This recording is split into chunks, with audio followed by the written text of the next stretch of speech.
Hey everyone, welcome back. So tired of Revolut turning your spare change into RevPoints you didn't ask for?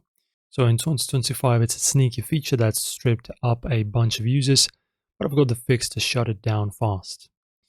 So guys, first grab your phone and open the Revolut app, make sure it's updated to version 10.22 or later. Tap your profile pic on the three-line menu, top left or bottom right, depending on the setup. Head to RevPoints under Lifestyle. That's where the spare change mess lives. You'll see your points and settings a cog. We're aiming for that.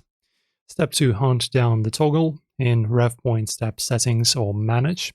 Look for spare change. It might say roundups to RevPoints or something close.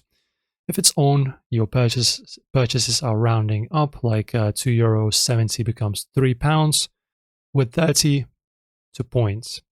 Tap it and switch it off. Some regions show a slider, others a button. Click Save or Confirm, should stop instantly. Now, if you don't see the option, it's a glitch. Some users use flag. Here's the trick. Go to Pockets of Vaults under Wealth, create a new one and turn on spare change there. The app will say, oops, only one spare change slot allowed, and kick it off RevPoints. So guys, this is basically it. Hopefully this helps you out. If it did, and if this method fixed it, drop a like to the video, subscribe, and I'll see you in the next one.